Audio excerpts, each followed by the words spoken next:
നമസ്കാരം. സിറ്റി ന്യൂസിലേക്ക് സ്വാഗതം. തളിപ്പറമ്പ് സർ സയ്യിദ് കോളേജിന്റെ ഭൂമിയുമായി ബന്ധപ്പെട്ട വിഷയത്തിൽ മുസ്ലിം ലീഗിനെ പഴിചാരി കലക്കവെള്ളത്തിൽ മീൻ പിടിക്കാനാണ് മുഖ്യമന്ത്രിയും സിപിഎമ്മും ശ്രമിക്കുന്നതെന്നും അത് രാഷ്ട്രീയ ദുഷ്ടലാക്കോടെയാണെന്നും മുസ്ലിം ലീഗ് ജില്ലാ പ്രസിഡന്റ് അബ്ദുൽ കരീം ചേലേരി. മുനമ്പം വിഷയത്തിലടക്കം പ്രശ്നം രമ്യമായി പരിഹരിക്കുന്നതിൽ സർക്കാർ കാണിക്കുന്ന ഇരട്ടത്താപ്പിന്റെ മറ്റൊരു വകഭേദമാണിതെന്നും അദ്ദേഹം പറഞ്ഞു. നേതാക്കന്മാർ ഒരു സ്ഥാപനം ഉണ്ടാക്കി എന്നുള്ളത് കൊണ്ട് അതിന്റെ ഉടമസ്ഥാവകാശം മുസ്ലിം ലീഗ് ഉന്നയിക്കുന്നില്ല എന്നതുപോലെ നിലവിൽ മുസ്ലിം ലീഗിന്റെ ഏതെങ്കിലും ഉത്തരവാദപ്പെട്ട ആളുകൾ അതിന്റെ തലപ്പത്തിരിക്കുന്നത് കൊണ്ട് മാത്രം മുസ്ലിം ലീഗ് പാർട്ടിയുടെ മേൽ അതിന്റെ ഉത്തരവാദിത്വം ഏൽപ്പിച്ച് അത് രാഷ്ട്രീയമായി മുതലെടുക്കാനാണ് നമ്മുടെ ബഹുമാനായിട്ടുള്ള മുഖ്യമന്ത്രി ശ്രമിക്കുന്നത്. അത് വളരെ ഖേദകരമാണ്. ഇക്കാര്യത്തിൽ മുസ്ലിം ലീഗിന് വളരെ വ്യക്തമായിട്ടുള്ള അഭിപ്രായം ഉണ്ട്. മുസ്ലിം ലീഗിന്റെ അഭിപ്രായം എന്ന് പറയുന്നത് തളിപ്പറമ്പ് സർ സയ്യിദ് കോളേജും അനുബന്ധ സ്ഥാപനങ്ങളും ആരംഭിക്കാൻ അവിടെ മുസ്ലിം ജമാഅത്തിന്റെ അധീനതയിൽ ഉണ്ടായിരുന്ന ഭൂമി ലീസായി കൊടുത്തത് അത് വഖഫ് പ്രോപ്പർട്ടിയാണ് എന്നുള്ള കാര്യത്തിൽ മുസ്ലിം ലീഗിന് രണ്ട് അഭിപ്രായമില്ല. അത് വഖഫ് പ്രോപ്പർട്ടി തന്നെയാണ്. അത് ഒരു അഭിഭാഷകന്റെ നോട്ടപ്പിശക് കൊണ്ടോ അല്ലെങ്കിൽ ക്ലറിക്കൽ മിസ്റ്റേക്ക് കൊണ്ടോ അഫിഡവിറ്റിൽ വന്നിട്ടുള്ള ഒരു കാര്യത്തെ അതിന്റെ ഉത്തരവാദപ്പെട്ട മാനേജ്മെന്റ് ബോഡി തന്നെ തിരുത്താൻ തീരുമാനിച്ചിട്ടുള്ള സാഹചര്യത്തിൽ അതവിടെ അവസാനിക്കണം. അതേസമയം വേറൊരു വിഷയം ഇതിലുള്ളത്, ഇതിൽ വഖഫായി നൽകുന്നുള്ള ഒരു ഭൂമി അത് നൽകുന്ന ആൾക്ക് അല്ലെങ്കിൽ അതിൻ്റെ ഉത്തരവാദപ്പെട്ട ബോഡിക്ക് ഒരു ഉന്നതമായിട്ടുള്ള ലക്ഷ്യമുണ്ട്. വാക്കിഫ് എന്ന പേരിൽ അവരുടെ ലക്ഷ്യം തളിപ്പറമ്പ് സർ സയ്യിദ് കോളേജും അനുബന്ധമായിട്ടുള്ള ഉന്നതമായിട്ടുള്ള കലാലയങ്ങളും ഉണ്ടാക്കുക എന്നുള്ളതാണ്.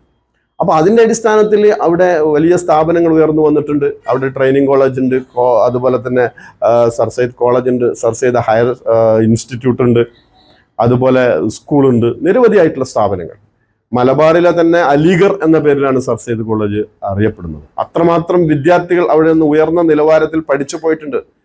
മാധ്യമപ്രവർത്തകരായിട്ടുള്ള നിരവധി ആളുകൾ, അതുപോലെ തന്നെ രാജ്യസഭാ മെമ്പർമാരായിട്ടുള്ള ഒരുപാട് ആളുകൾ, കേരളത്തിലെ ഉന്നതനായിട്ടുള്ള രാഷ്ട്രീയ നേതാക്കളായിട്ടുള്ള കുഞ്ഞാലിക്കുട്ടി സാഹിബിനെ പോലുള്ള നിരവധിയായിട്ടുള്ള ആളുകൾ, ഏകദേശം 60,000-ഓളം കുട്ടികൾ ഈ കലാലയത്തിൽ നിന്ന് പഠിച്ച് ലോകത്തിന്റെ വിവിധ ഭാഗങ്ങളിൽ ഉന്നതമായിട്ടുള്ള തസ്തികകളിൽ ഇരുന്ന് സ്തുത്യർഹമായിട്ടുള്ള സേവനങ്ങൾ ചെയ്തു വരുന്നുണ്ട്. അപ്പൊ അവരുടെയൊക്കെ അഭിമാനമാണ്. തളിപ്പറമ്പ് സർ സയ്യിദ് കോളേജ് ഭൂമിയുമായി ബന്ധപ്പെട്ട് തണ്ടപ്പേര് മാറ്റുന്നത് സംബന്ധിച്ച ഒരു വ്യവഹാരത്തിൽ അഭിഭാഷകരുടെ ഭാഗത്തു നിന്ന് വന്ന ഒരു ക്ലറിക്കൽ തകരാർ തിരുത്തുന്നതിന് വേണ്ടി കോളേജിന്റെ ഉടമസ്ഥാവകാശമുള്ള കണ്ണൂർ ജില്ലാ മുസ്ലിം എഡ്യൂക്കേഷണൽ അസോസിയേഷൻ എക്സിക്യൂട്ടീവ് തീരുമാനമെടുക്കുകയും അതിന് ബന്ധപ്പെട്ട അഭിഭാഷകർക്ക് നിർദ്ദേശം നൽകുകയും ചെയ്തിട്ടും വിഷയം സജീവമായി നിലനിർത്താൻ ശ്രമിക്കുന്നതിന് പിന്നിൽ തികഞ്ഞ രാഷ്ട്രീയ ലക്ഷ്യങ്ങളുണ്ട്. മുനമ്പം വിഷയത്തിലടക്കം പ്രശ്നം രമ്യമായി പരിഹരിക്കുന്നതിൽ സർക്കാർ കാണിക്കുന്ന ഇരട്ടത്താപ്പിന്റെ മറ്റൊരു വകഭേദമാണിത്. സർ സയ്യിദ് കോളേജിന്റെ ഭൂമി വഖഫ് സ്വത്താണെന്ന കാര്യത്തിൽ മുസ്ലിം ലീഗിനോ കോളേജ് മാനേജ്മെന്റിനോ രണ്ടഭിപ്രായമില്ല. കോടതിയിൽ നൽകിയ സത്യവാങ്മൂലം തിരുത്തുന്നതിലൂടെ ആ പ്രശ്നം അവസാനിക്കുകയും ചെയ്യും. ഉത്തര മലബാറിലെ വിദ്യാഭ്യാസ പിന്നോക്കാവസ്ഥ പരിഹരിക്കാൻ ഉതകുന്ന ഉന്നത കലാലയങ്ങൾ സ്ഥാപിക്കാൻ തളിപ്പറമ്പ് മുസ്ലിം ജമാഅത്ത് ലീസായി നൽകിയ ഈ ഭൂമിയിൽ നിരവധി വിദ്യാഭ്യാസ സ്ഥാപനങ്ങൾ ഉയർന്നു വന്നിട്ടുണ്ട്. അവയെ തകർക്കാൻ ശ്രമിക്കുന്ന തൽപര കക്ഷികളുടെ കൂടെ നിൽക്കാൻ മുസ്ലിം ലീഗിന് കഴിയില്ല. അതേസമയം പ്രസ്തുത ഭൂമി വഖഫ് സ്വത്താണെന്ന കാര്യത്തിൽ മുസ്ലിം ലീഗിന് സംശയവുമില്ല. കേരളത്തിൽ നിരവധി വിദ്യാഭ്യാസ സ്ഥാപനങ്ങൾ മുസ്ലിം ലീഗ് നേതാക്കൾ മുൻകൈയെടുത്ത് പടുത്തുയർത്തിയിട്ടുണ്ട്. എന്നാൽ അവയെല്ലാം മുസ്ലിം ലീഗിന്റെ സ്ഥാപനങ്ങളുമല്ല. മുസ്ലിം ലീഗ് അതിന്റെ ഒന്നും അട്ടിപ്പേർ അവകാശം ഉന്നയിക്കുന്നുമില്ല. സർ സയ്യിദ് കോളേജിന്റെ കാര്യത്തിലും ലീഗ് നിലപാട് ഇത് തന്നെയാണ്. മുസ്ലിം ലീഗുകാരല്ലാത്ത നിരവധി പേർ കോളേജിന്റെയും അതിന്റെ മാതൃസംഘടനയുടെയും തലപ്പത്ത് ഉണ്ടായിട്ടുണ്ട്.